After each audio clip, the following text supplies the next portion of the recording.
Assalamualaikum warahmatullahi wabarakatuh. Selamat pagi, selamat siang, selamat malam semuanya. Perkenalkan, nama saya Cavan Ganendra Setia Pranata dengan NRP 50172511029 dari Teknik Geofisika Institut Teknologi 10 November. Nah, pada presentasi kali ini saya akan membahas bab 16 pada geologi fisik dengan judulnya Sungai dan Banjir.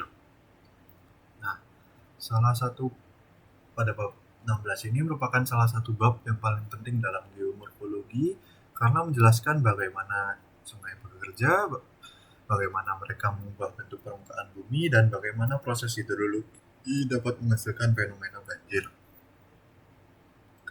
Nah, pada bab 16 ini kita akan mempelajari bagaimana sungai mengalir dari hulu ke hilir, bagaimana mereka mengikis dan mengangkut sedimen, bagaimana bentuk-bentuk unik seperti meander, delta, tanggul alami hingga kipas aluvial terbentuk, dan tentu saja kita akan membahas tentang banjir. Baik penyebab banjir, dinamika banjir, maupun pengendalian banjir. Nah,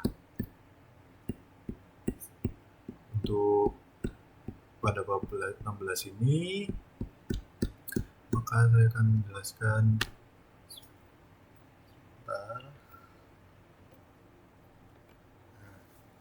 sungai merupakan salah satu agen geomorfik terpenting di permukaan bumi dalam sistem hidrologi global.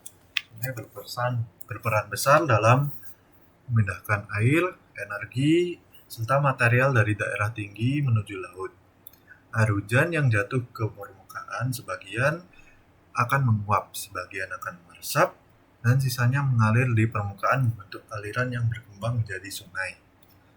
Nah, sungai bukan hanya menjadi jalur air, tapi juga sistem dinamis yang secara terus-menerus dapat mengikis, mengangkut, dan mengendapkan material.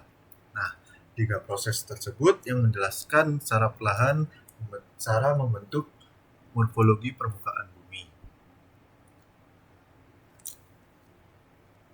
Sebuah sungai secara umum memiliki profil memanjang yang menurun dari hulu ke hilir. Pada bagian hulu, kemiringan sungai sangat curam, energi aliran besar, dan arus air kuat. Kondisi ini membuat sungai di bagian hulu lebih banyak melakukan erosi vertikal, sehingga membentuk lembah yang dalam dan sempit.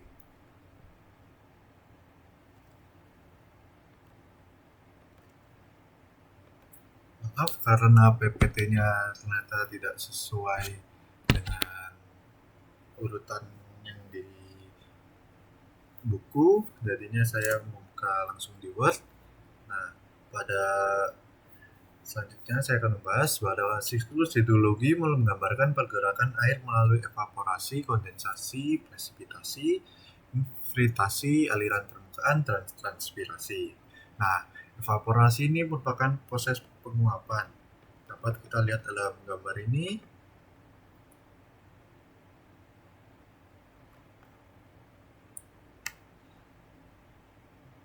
Ini merupakan proses penguapan. Evaporasi menjadi proses penguapan, kondensasi ini pembentukan awan, presipitasi turunnya hujan, dan infiltrasi ini penyerapan air di aliran permukaan. Nah, transpirasi ini penguapan kembali. Nah, radiasi matahari menyediakan energi untuk penguapan dari lautan dan daratan. Saat udara jenuh dan naik ke atmosfer, ia mengembun menjadi awan, lalu jatuh sebagai hujan atau salju. Setelah mencapai daratan, air dapat kembali ke atmosfer atau mengalir ke permukaan sebagai sungai. Nah, ini dapat dijelaskan dalam gambar ini. Ini menjadi evaporasi, penguapan, lalu adanya kondensasi, pembentukan awan, lalu adanya presipitasi, awan yang telah menggumpal hingga tidak kuat, lalu menurunkan air hujan atau salju, turun ke bumi, lalu terjadinya infiltrasi, penyerapan. Nah, ini semua Infiltrasi ini dapat dari aliran sungai ke laut. Nah, itu semua proses daur ulang yang tidak akan berhenti pada bumi kita. Nah, gambar ini menunjukkan diagram siklus hidrologi yang secara lengkap. Sedikit air menjadi es di gletser, sebagian mengalir di permukaan dan sebagian meresap menjadi tanah, jadi air tanah. Nah, selanjutnya daerah aliran sungai adalah wilayah tempat seluruh air mengalir menuju satu sungai utama. Bentuk pola drainase dipengaruhi geologi, litologi, dan struktur alam batuan. Nah, pada dendritik seperti perjabangan pohon, umumnya pada batuan homogen. Pada radial mengalir keluar dari puncak gunung. Rektangular dipengaruhi rekahan tegak lurus, dan trellis mengikuti lipatan dan lembah paralel. Nah, pola-pola ini mengaruhi efisiensi pengaliran dan kecepatan respon terhadap hujan. Selanjutnya kita akan membahas gradien sungai. Gradien sungai adalah kemiringan aliran sungai, biasanya dinyatakan dalam meter per kilometer atau kaki per mil. Semakin besar gradien, semakin tinggi kecepatan aliran sungai. Hulu memiliki kemiringan curam dan energi tinggi, sedangkan hilir cenderung landai dan berkelok. Kecepatan aliran maksimum biasanya berada di bagian tengah permukaan aliran. Dan pada sungai bermeander, kecepatan tertinggi berada di bagian luar tikungan, menyebabkan erosi tebing luar dan pengendapan di bagian dalam, point bar. Bentuk lembah sungai. Awalnya, aliran sungai biasanya membentuk lembah berbentuk V di pegunungan. Terus sungai membentalam dan memperlebar lembah melalui erosi vertikal dan lateral.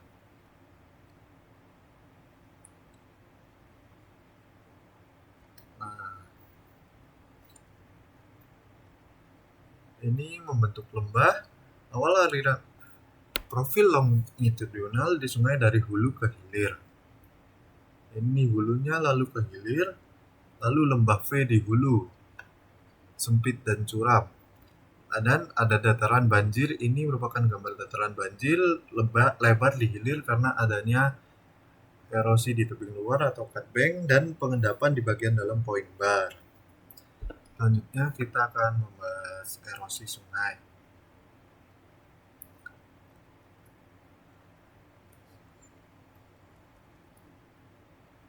Nah, ini untuk gambar ini merupakan gambar daerah aliran sungai Mississippi yang mencakup wilayah daratan yang dialiri oleh sungai tersebut dan semua anak sungainya, termasuk sungai Ohio dan Missouri.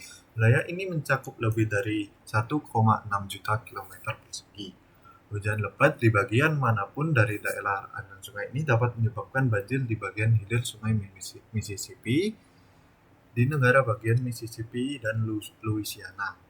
Garis pembagi benua memisahkan sungai-sungai yang mengalir ke Samudra Pasifik dari sungai-sungai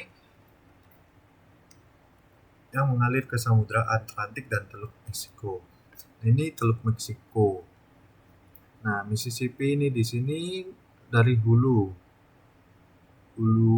ke hilir. Selanjutnya kita akan membahas erosi sungai. Erosi dan deposisi sungai terutama dikendalikan oleh kecepatan sungai dan dalam debit yang lebih kecil. Kecepatan terutama dikendalikan oleh gradien sungai berbentuk alur dan kekerasan alur. Gradien sungai adalah kemiringan aliran sungai. Biasanya dinyatakan dalam meter per kilometer atau kaki per mil. Semakin besar gradien, semakin tinggi kecepatan aliran sungai. Hulu memiliki kecepatan curam dan energi tinggi, sedangkan hilir cenderung landai dan berkelok. Kecepatan aliran maksimum biasanya berada di bagian tengah permukaan aliran. Dan pada sungai yang bermeander, kecepatan tinggi pada bagian luar tikungan. Ini menyebabkan erosi tebing luar atau cutbank dan pengendapan di bagian dalam atau point bar. Nah, ini contoh dendritik.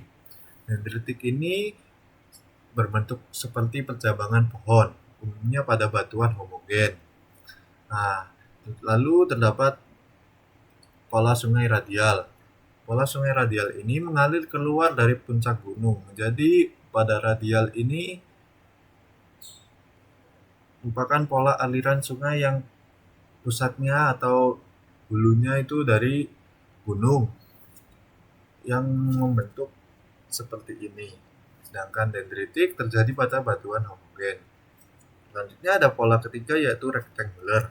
Rektanguler dipengaruhi rekahan tegak lurus.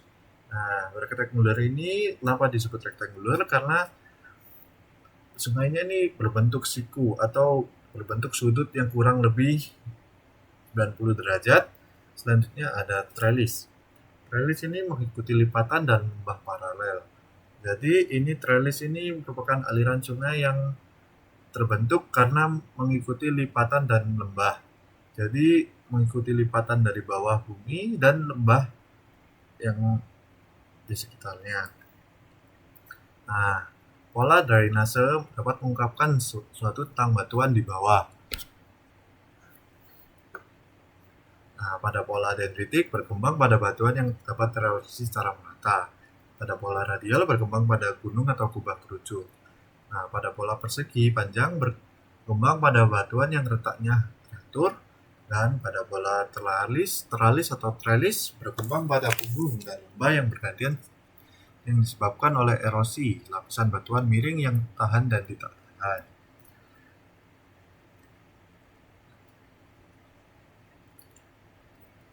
Nah, ini pada gambar ini merupakan daerah kecepatan maksimum aliran sungai. Pada peta menunjukkan bagaimana kecepatan maksimum bergeser ke tikungan luar.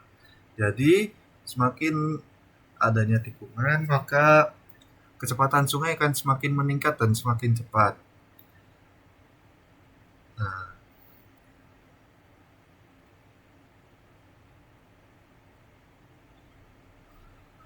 kecepatan aliran maksimum biasanya di bagian tengah permukaan aliran dan pada sungai bermeter kecepatan tertinggi pada bagian luar tikungan. Luar tikungan ini menyebabkan erosi di tebing luar. Nah, ini menjadi cutbank dan pengendapan di bagian dalam. Ini ada pengendapan di sini dan di sini pasti ini point bar. Selanjutnya kita akan membahas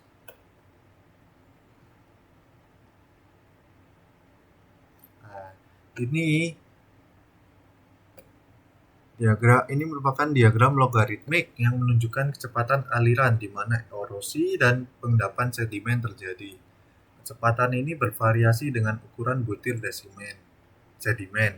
Nah, lebar aliran sungai dapat dipengaruhi oleh faktor-faktor aliran sungai. Longsoran tanah dapat membawa material dasar ke lembah sehingga menghalangi alur sungai tersebut.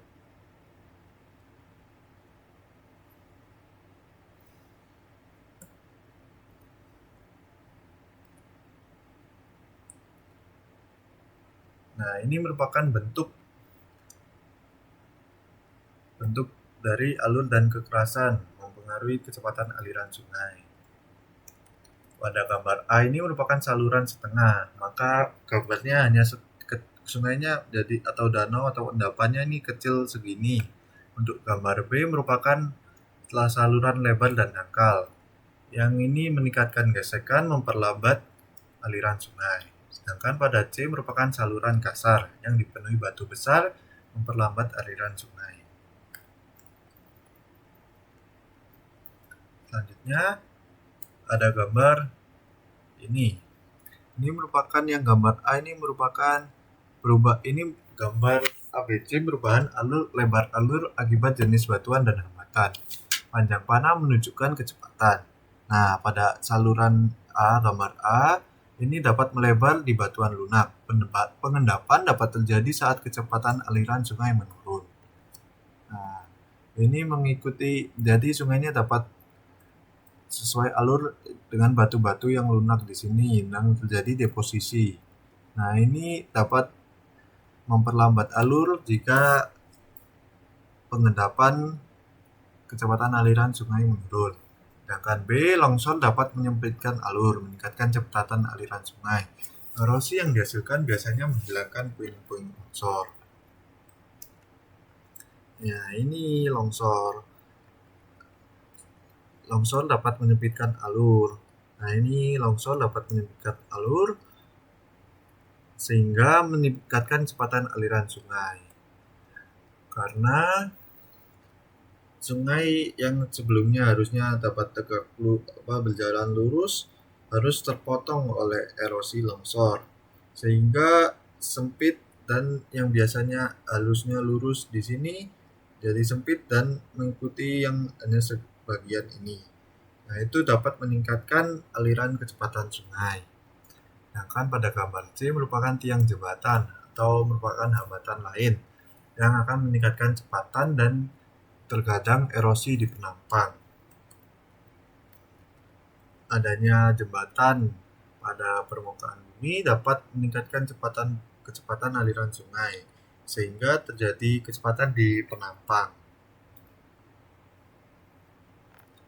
Nah, selanjutnya terdapat gambar batu-batu granit besar di aliran sungai pegunungan ini dapat berpindah tepat saat banjir.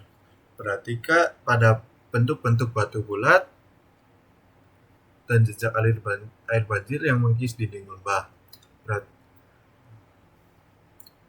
Nah, selama banjir, debit dan kecepatan aliran sungai meningkat. Biasanya hujan lebat di daerah aliran sungai. Debit banjir dapat mencapai 50 hingga 100 kali lipat dari aliran normal. Selanjutnya kita akan membahas erosi sungai. Erosi sungai mengikis dasar dan tebing melalui 3 mekanisme. Yang pertama ada aksi hidrolik, yaitu tekanan air mengangkat dan merusak batuan. Yang kedua ada pelarutan. Pelarutan ini merupakan mineral larut terbawa arus. Dan yang ketiga ada abrasi. Abrasi merupakan hantaman sedimen terhadap dasar sungai. Nah, pada gambar ini sedimen kasar paling efektif dalam erosi sungai.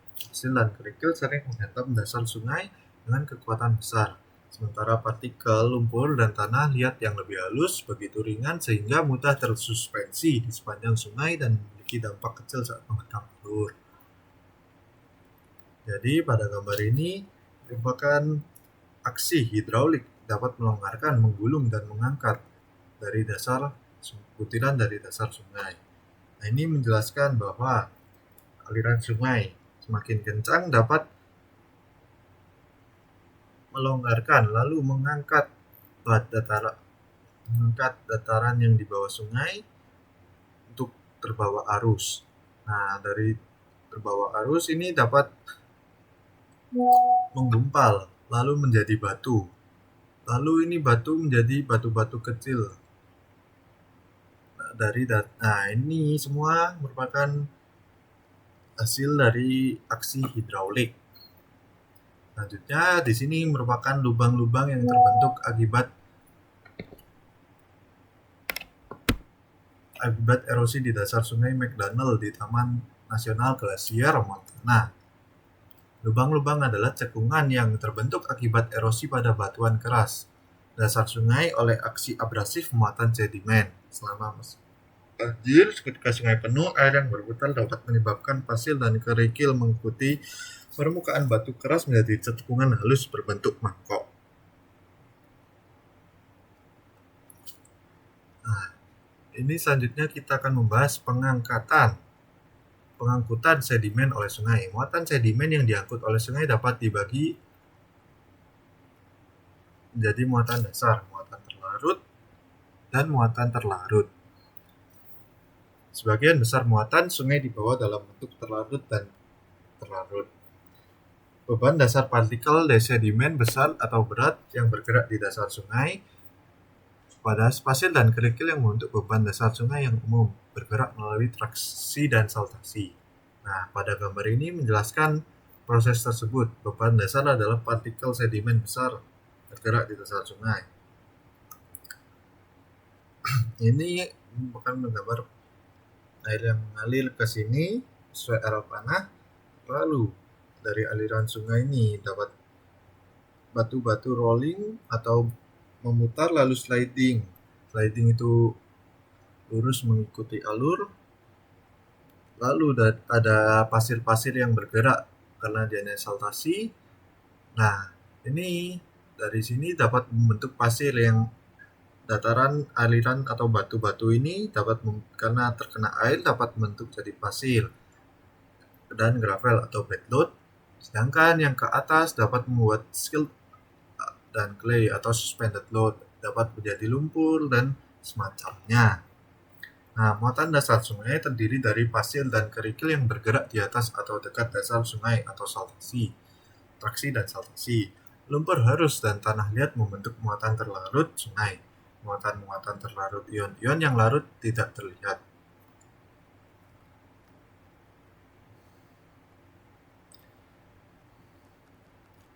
Nah, selanjutnya terdapat gambar. Ini merupakan bukit pasir dan kerikil yang terendap di sepanjang tepi tengah sungai di Sungai Burnset, Nunavut, Kanada.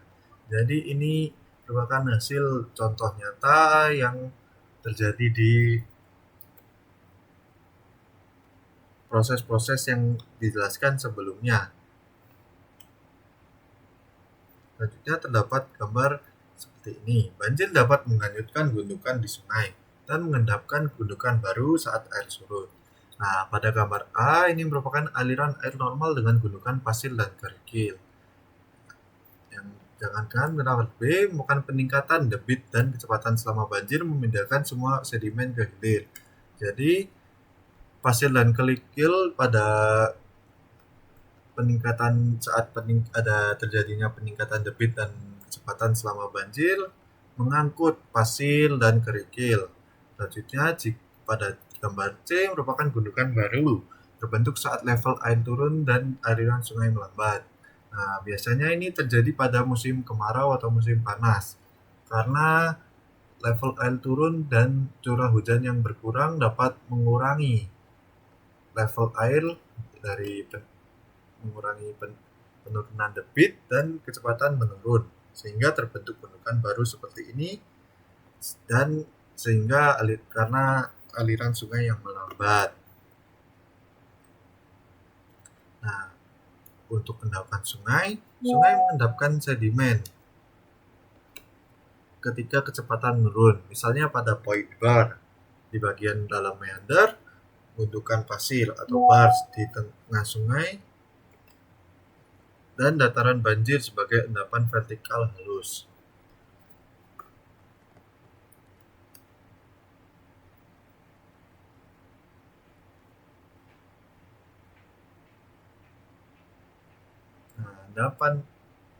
Nah, pada gambar ini, tempat-tempat tersebut meliputi kebentukan sungai di bagian dalam lekukan sungai, kolam terjun bawah air terjun, dan cekungan di dasar sungai. Butiran yang terkonsentrasi dengan cara ini meliputi debu, emas, dan butiran emas, platinum asli, berlian, dan batu permata lainnya. Serta butiran kerikil atau pasir yang tergerus yang terdiri dari oksida berat titanium dan timah. Nah, ini pada gambar ini A merupakan jenis endapan pelacer, yaitu A batang sungai, B ini di bawah air terjun, jadi maka gambarnya seperti ini yang mengangkut barang-barang yang dijelaskan sebelumnya, dan C depresi di dasar sungai. Butiran berharga ditunjukkan dengan warna hitam-hitam ini. Jadi butiran-butiran yang berharga ini mengikuti alur jika pada sungai. Jadi butiran-butiran seperti emas, berlian, platinum, dan sebagainya tadi ini mengikuti aliran sungai. Sedangkan di air terjun ini mengikuti air terjun yang dari atas ke bawah dan biasanya dapat mengendap karena adanya air kecepatan dan debit yang tinggi. Sedangkan pada depresi ini di dasar sungai ini mengendap di bawah-bawah permukaan sungai. Nah, sedangkan pada gambar ini, yang gambar A merupakan sebuah gundukan di tengah aliran sungai, dapat mengalihkan aliran sungai di sekitarnya, sehingga dapat memperlebar aliran sungai. Nah, pada gambar B, aliran sungai bercabang terjadi di daerah dengan kelebihan sedimen. Gundukan-gundukan ini membagi aliran utama menjadi lebih banyak aliran kecil sehingga memperlebar aliran sungai secara signifikan. Karena adanya gundukan banyak ini, maka aliran sungai ini tidak dapat mengalir secara enak karena terhalang oleh gundukan yang banyak ini, sehingga dapat memperlebar ke daerah yang mencari, atau aliran sungai ini mencari daerah yang bisa untuk dibuat menjadi aliran sungai. Makanya ini semakin melebar jika terdapat banyak gundukan. Nah, dengan pada gambar C ini aliran sungai bercabang yang membawa beban sedimen yang berat berupa pasir dan kerikil dari gletser yang mencair. Ini merupakan bukti nyata pada gambar C ini merupakan gambar dari Taman Nasional Denali di Alaska. Nah, selanjutnya kita akan membahas pada gambar ini. Ini merupakan sungai berliku dan bantaran titik. Sungai yang mengangkut sedimen halus seperti lumpur dan tanah liat dalam suspensi cenderung sempit dan dalam, serta membentuk lekukan melengkung yang mencolok disebut meander. Pada sungai yang panjang, sedimen cenderung menjadi lebih halus ke hilir, sehingga meandering umum terjadi di bagian hulu sungai. Meander pada sungai ini merupakan gambar meander pada sungai.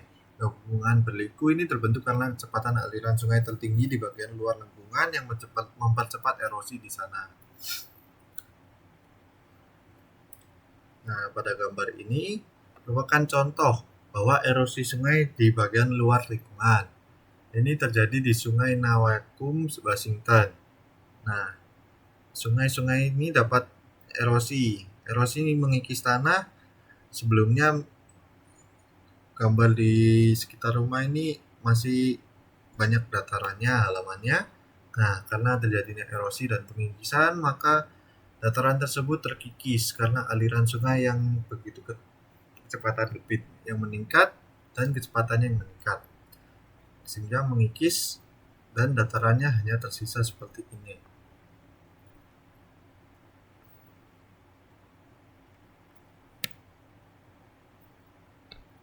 Nah, meander berbentuk akibat erosi lateral. Erosi terjadi di bagian luar tikungan, sementara pengendapan di bagian dalam. Ketika dua tikungan terhubung, sungai memotong jalur lama sehingga membentuk oxbow lake. Nah, sedangkan pada sungai bercabang atau braided river, sungai ini memiliki banyak alur yang terjalin.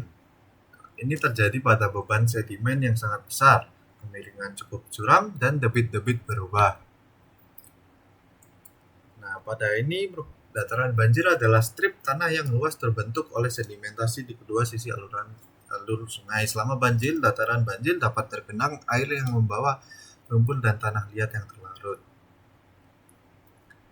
Nah, pada gambar ini merupakan pembentukan lekukan sungai dan gundukan titik erosi dan endapan pada lekukan. Ini merupakan contoh deposisi. Pada ini erosi yang mengikis, deposisi ini erosi, deposisi. Nah, sedangkan ini merupakan point bars. Ini cut bank. Ini yang memotong, ini point bars yang seperti menjorok datarannya. Nah, ini cekungan ini outward and downstream.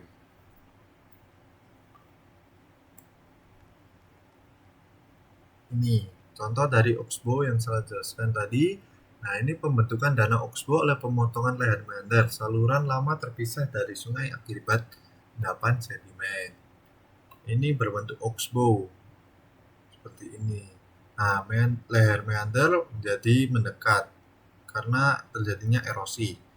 Nah, selanjutnya karena terjadinya erosi yang kebanyakan, maka leher dari itu terpotong, leher dari meander, sehingga menjadi aliran sungai baru. Sedangkan untuk oxbow lake sendiri, ini ketika aliran sungai ini berbeda.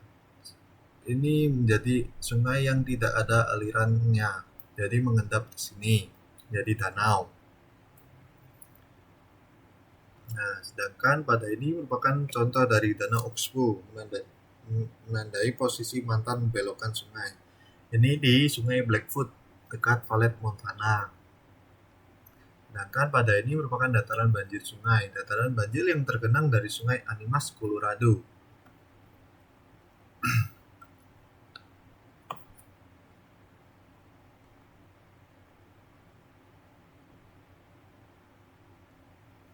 Nah, saat sungai banjir menyebar di dataran banjir, kecepatannya melambat. Kecepatan air tiba-tiba berkurang akibat gesekan saat air meninggalkan alur dalam dan bergerak dalam lapisan tipis di atas lantai lembah yang datar. Nah, ini contohnya. Dataran banjir A ini merupakan lapisan horizontal endapan banjir berbutir halus dengan lensa endapan halus berbutir kasar. Sedangkan pada gambar B urutan endapan yang semakin halus ke atas yang diendapkan oleh meander yang berpindah. Nah, batu kerikil arun ditutupi oleh gundukan pasir yang ditutupi oleh endapan banjir berbutir halus. Sedangkan pada gambar ini merupakan penumpukan tanggul alami selama banjir. Tanggul paling tebal dan kasar di dekat alur sungai dan terbentuk dari banyak banjir, bukan hanya satu. Ini merupakan relief tanggul diperbesar. Ini pada saat terjadi aliran normal pada gambar A. Dengan pada gambar B, ini banjir. Nah, ini gambar C setelah banjir. Nah, pada banjir ini maka sungai meluap karena tidak dapat menampung banyaknya debit dan kecepatan air yang sangat meningkat sehingga meluap dan melebar ke daratan. Selanjutnya kita akan membahas delta. Delta terbentuk ketika sungai memasuki air tenang, menyebabkan sedimen yang diendapkan. Tipe-tipe delta terdapat 3. Yang pertama dominasi sungai, misalnya di Mississippi. Yang kedua dominasi gelombang, misalnya Nil. Dan ketiga dominasi pasang surut. Delta ditandai dengan adanya distributory channels yang menyebarkan sedimen. Pada gambar ini merupakan gambar delta Sungai Tongariro. Nah, pada sungai ini air yang mengandung sedimen dan bagaimana daratan terbentuk keluar oleh endapan sedimen sungai. Sebuah sungai biasanya terjadi beberapa alur di cabang delta.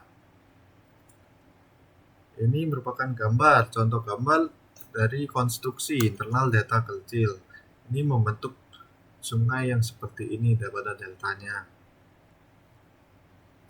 Selanjutnya terdapat gambar ini merupakan gambar bentuk delta bergantung pada jumlah sedimen yang dibawa oleh sungai dan pada kekuatan gelombang dan pasang surut di laut. Delta Nil adalah delta yang didominasi gelombang dan pulau-pulau penghalang yang menonjol. Ini terdapat pada gambar A, sedangkan pada gambar B, delta Ganges Brahmaputra di Bangladesh mengandung pasir pasang surut yang terbentuk oleh arus pasang surut kuat. C. Gambar Landsat delta Sungai Mississippi.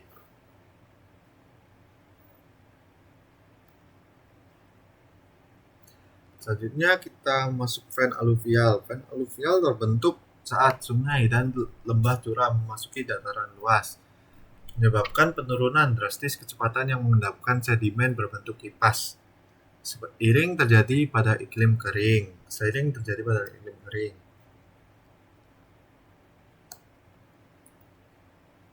Nah, ini contoh dari fen pada gambar B ini fen aluvial yang seperti berbentuk kipas di mulut lembah gurun.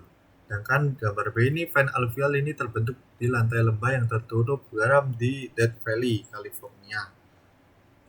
Ini saat sedimen tercuci keluar dari lembah oleh badai petir. Nah, pengembangan lembah sungai. Lembah berkembang melalui 3 proses, yaitu erosi ke bawah atau down cutting. Ini terjadi apabila sungai lebih kuat daripada resistensi batuan. Yang kedua ada erosi lateral. Erosi lateral memperlebar lembah. Yang ketiga ada erosi hulu atau headward erosion yang memanjangkan lembah. Selanjutnya kita akan membahas banjir. Banjir adalah peristiwa alami ketika air meluap melampaui tepi alur. Penyebabnya ada hujan lebat, pencairan salju, kapasitas aliran terbatas, dan urbanisasi, sehingga menghambat infiltrasi atau penyerapan air ke tanah.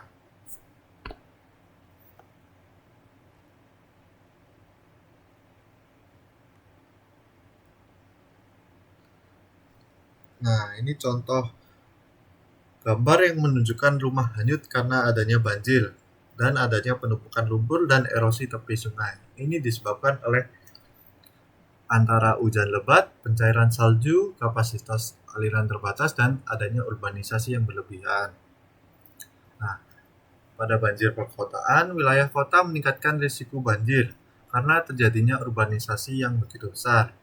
Permukaan beton mengurangi infiltrasi, sehingga karena permukaan beton itu tidak dapat menyerap banjir dan menghalangi aliran sungai, sehingga mengurangi penyerapan air. Nah, drainase mempercepat aliran permukaan, sehingga dengan adanya drainase ini kecepatan dan peningkatan debit pada aliran sungai, dan adanya respon hidrologi yang menjadi lebih cepat.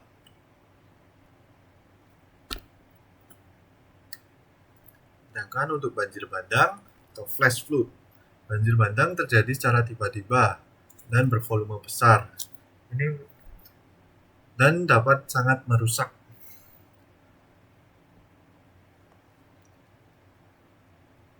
Ini grafik dari keberadaan kota dapat meningkatkan risiko banjir. Kurva biru menunjukkan peningkatan normal debit sungai setelah hujan lebat pada batang hitam. Kurva merah menunjukkan peningkatan besar laju dan volume aliran permukaan yang disebabkan oleh permukaan jalan dan alur drainase hujan di kota. Keberadaan kota dapat meningkatkan risiko banjir. Risiko kurva biru menunjukkan peningkatan normal debit sungai setelah hujan lebat. Kurva merah menunjukkan peningkatan besar laju dan volume aliran permukaan yang disebabkan oleh permukaan jalan dan alur drainase hujan di kota. Ini merupakan contoh gambar yang terjadi akibat adanya banjir bandang dan bukti sangat merusak.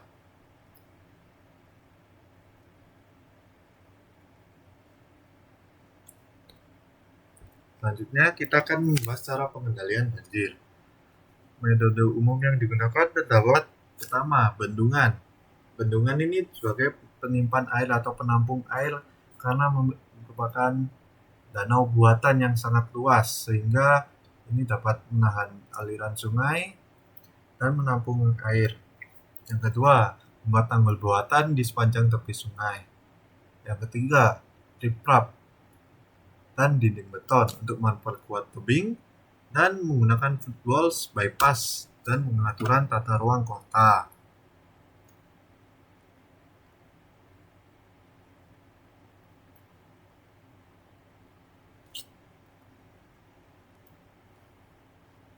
Nah, ini contoh dari banjir itu, dan ini akibat contoh struktur pengendali banjir ini. Ini akibat banjir. A merupakan area banjir, B curah hujan di Cedar Rapids, Iowa, C debit sungai Mississippi, dan D air sungai Mississippi. Nah, ini gambar pengikisan vertikal, erosi massal dan erosi permukaan membentuk ngarai dan lembah.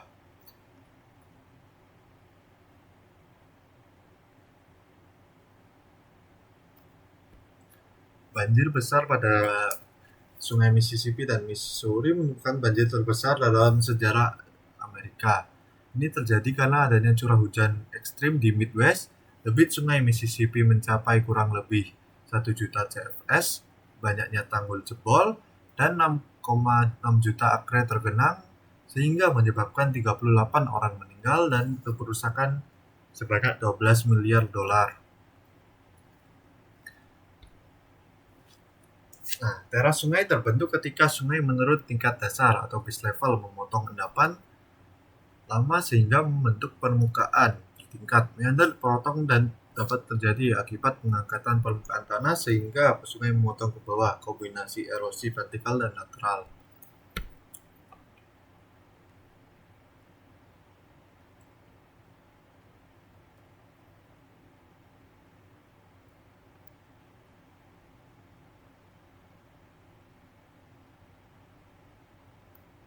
Ini merupakan gambar untuk tingkat dasar sungai yang mengalir ke laut tidak terkait dengan kat laut. Di lembah California, tingkat dasar ini menjadi gambar contoh dari erosi, sebuah yang berfungsi sebagai tingkat dasar sementara jika aliran sungai kesulitan. Ini gambar sungai yang tidak tergradasi memiliki profil longitudinal yang tidak teratur dengan banyaknya air terjun dan jeram. Sungai yang tergradasi telah meratakan profil longitudinalnya jadi kurva yang halus dan melengkung ke atas. Ini merupakan contoh gambar untuk erosi lateral, dapat memperlebar lembah dengan cara mengikis dan mengikis dinding lembah. Ini merupakan gambar erosi hulu memperpanjang alur sungai ini.